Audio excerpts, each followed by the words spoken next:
One, teach one. Yeah. Kevin Hart, before I Yeah. interrupt anybody, Kevin Hart said something about that on that show. Man, I can't think of the podcast. He was on there and he's like, "What you doing?" He's like, "Well, what you doing?" "Well, I got a house." "Well, I got a show." He's like, "Hold on, stop. We finna pause this real quick and I'm gonna come back." And Channing Crowder's on there, and Chris, you know the show I'm talking about. The Pivot. The Pivot. And he was like, "Hold on, we're not gonna do that." He say, "One thing that I've learned in business is big enough for everybody. It's big enough for everybody." Where did it become like, man, you stand in the Woodlands, but DJ stay in Southern California. Oh man, I didn't make it enough. No, it's big enough for everybody. Hey man, you come up here to visit my house. Let me show you how we do it out here, bro. And, and you come see the world now, you aspire to get that versus, man, he like, I don't like that because he got that. No, man, I never said that. I can only make it. It's big enough for everybody. That's nice.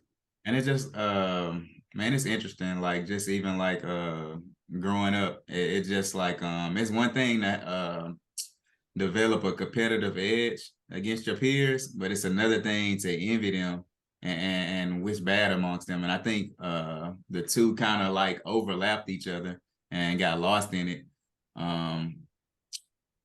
Because I mean, when you look at like from a career perspective, like men naturally gonna be competitive, right? Like especially if you're in the same field as another individual or whatever, that's actually what kind of pushes men. Men build off of that or whatever. But when you start factoring in jealousy and envy, that's a whole total different thing. You know what I mean? So it's a whole totally different thing. So deep diving into like more into Black culture, right? So what impact do you think single parent homes have impacted on the Black culture?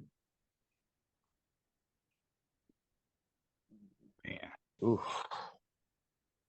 That would say a great impact. A great impact. Me personally. that was the oh, my fault. Go ahead.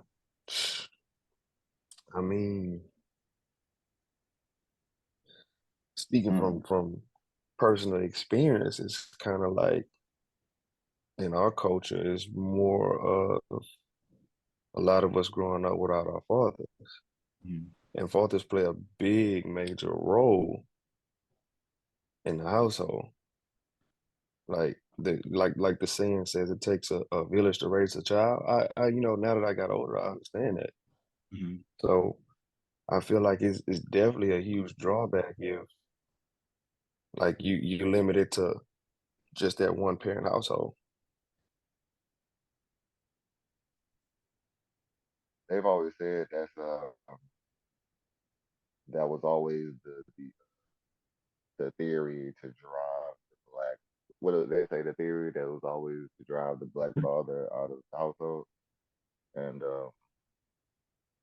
like of course, I mean, rightfully so, we applauded the single mothers that took care of us, and we applauded the single mothers. Like, hey, so and so left, but you know, your mom is doing a hell of a good job with you. You know what I'm saying? Whatever.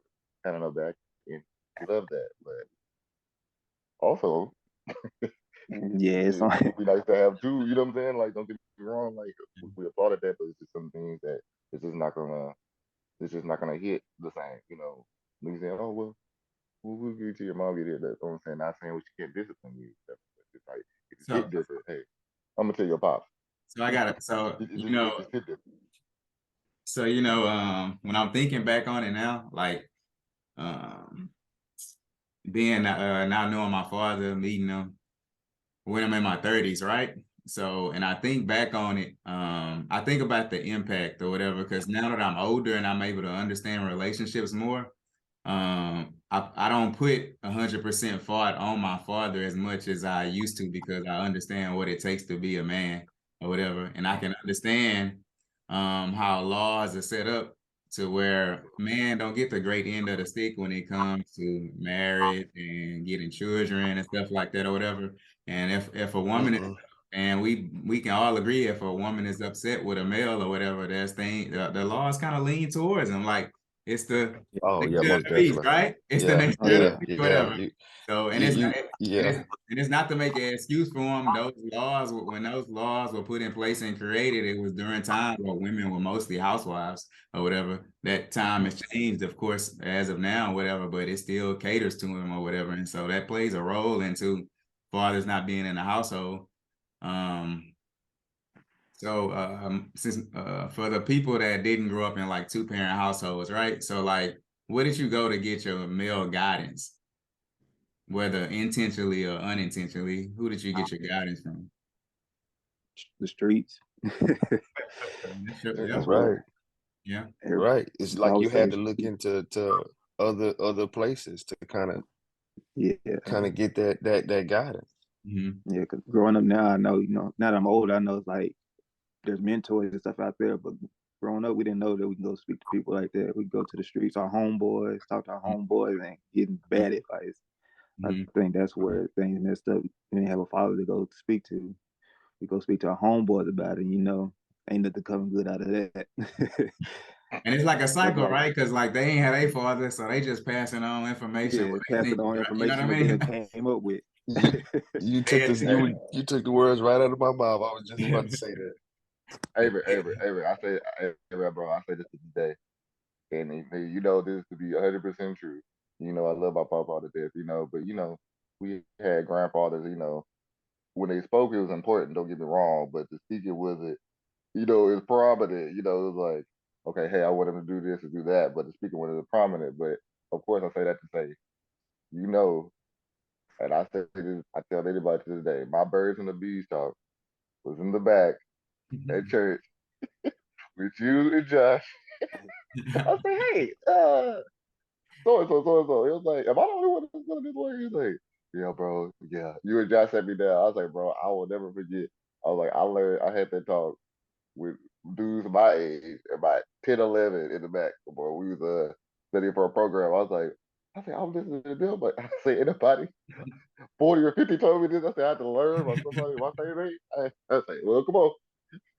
Yeah, I mean it's Oh, the but same. yeah. It's the same for me though. Like it was from the streets, right? So I've always had like this old soul. So like I would always seek out like older guys to hang out with or whatever. Like that was just what I felt was right. You know what I mean? I feel like if I'm gonna get information, I'm gonna get it from the person that's been here a little longer than I have on this earth. Because I can't trust this guy that's the same age as me right now, whatever. Um, I mean, like, and I'm not gonna sit here and say it was all bad, right? Like, it was good. It was good things that I got from it. You know what I mean? Like, you do learn to build camaraderie or whatever.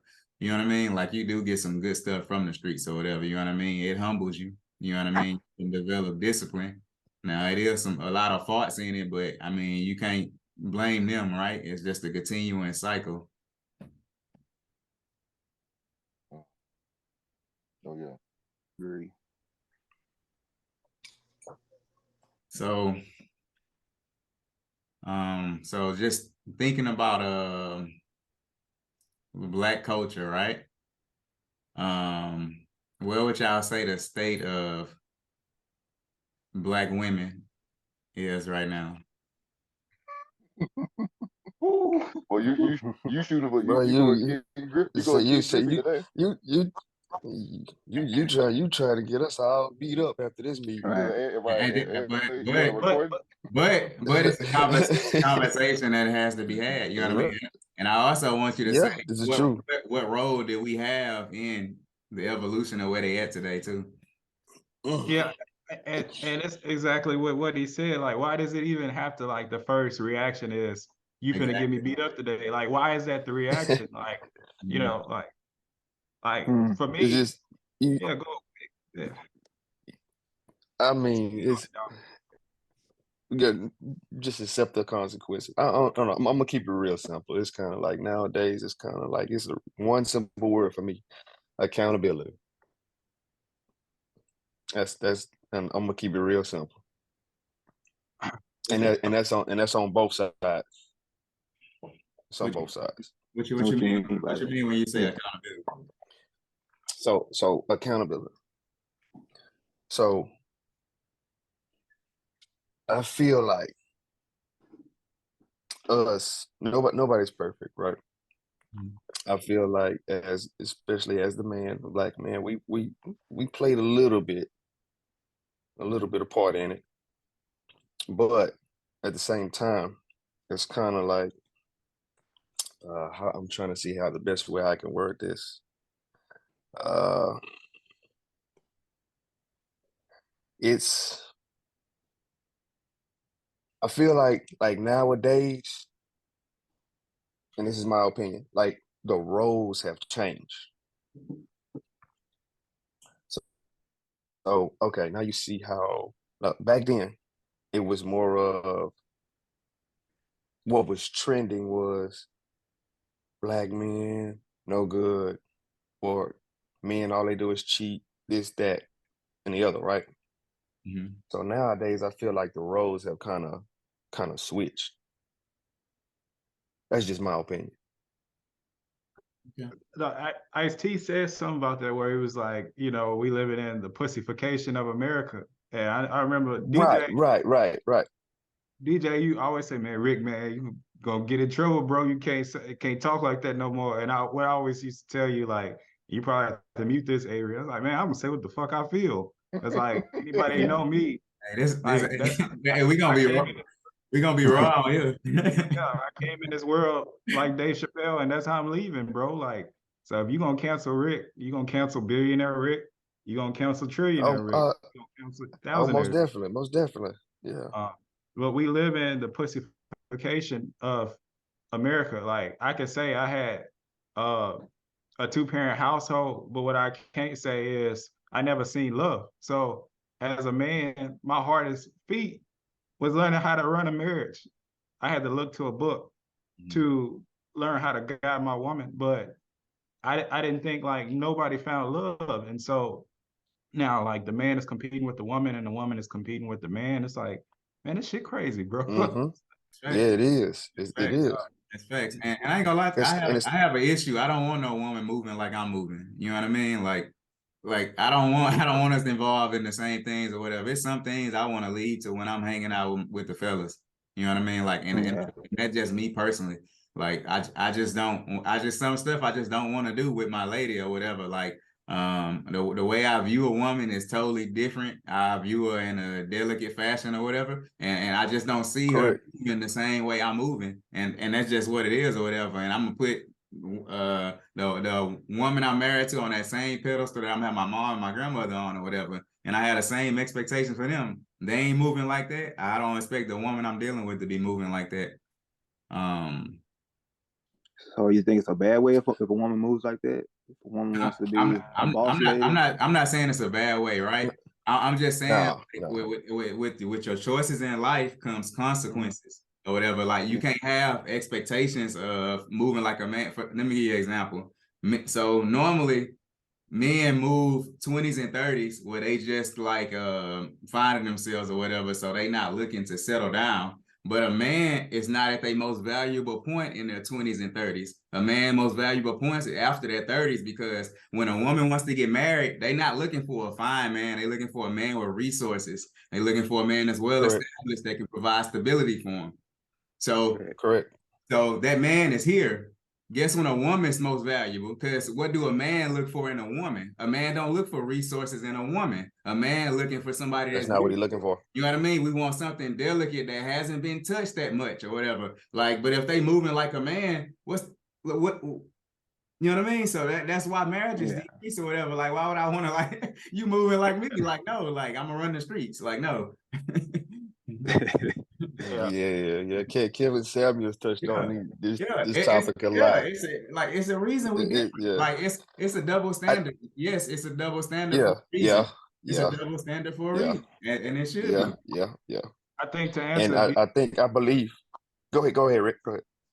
It's a bonus though. Like it's a bonus to say like, man, well, shit. Like my favorite book is The System, and hopefully one day we're gonna have a book club where everybody here read The System, or I'm gonna keep pumping that mug to y'all faces. But like, where was it?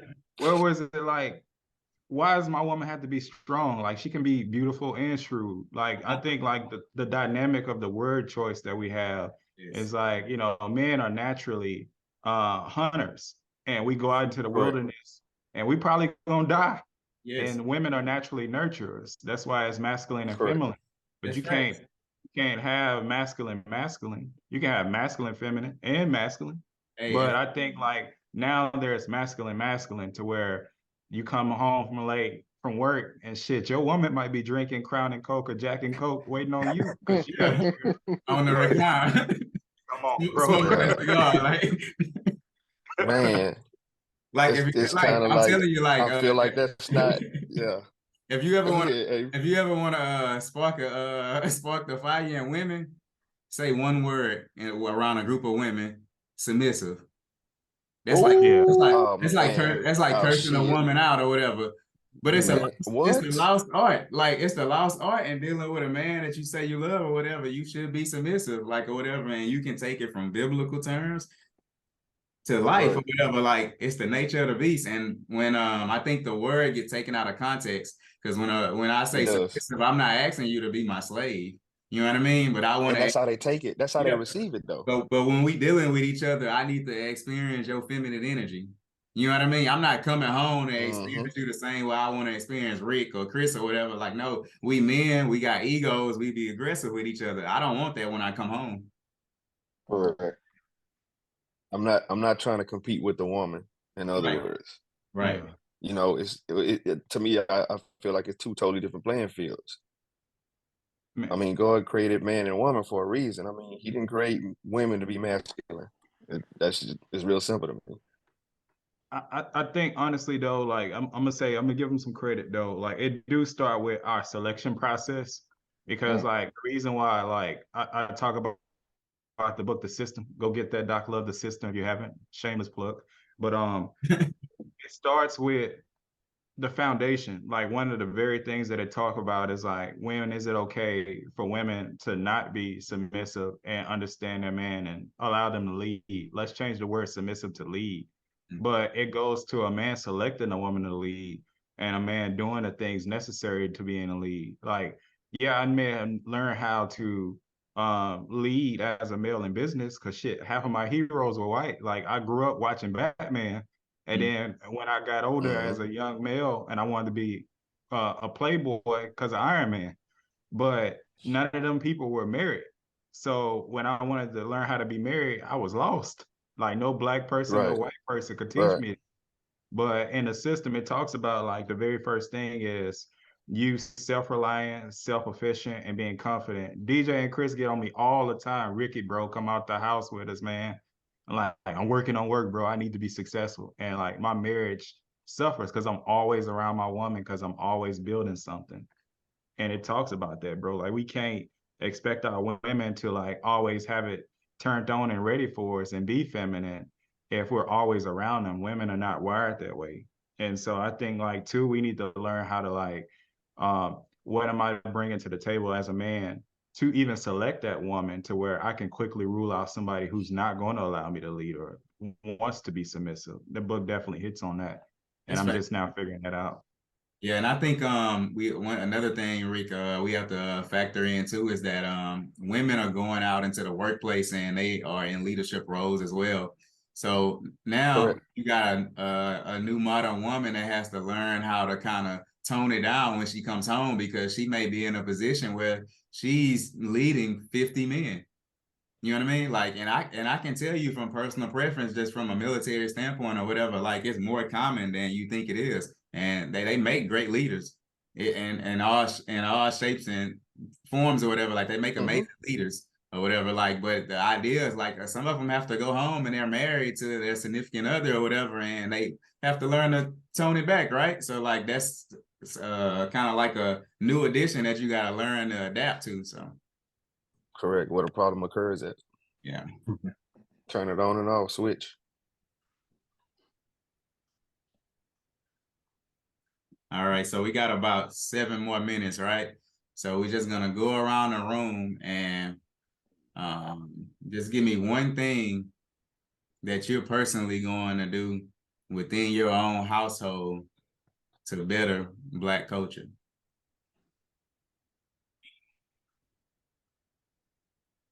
Mm. All right, we'll start with Rick.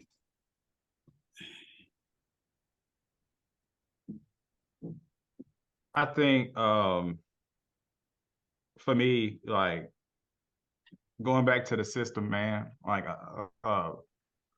building a great foundation. Like I think every man wants to aspire to be married or at least aspire to be happy.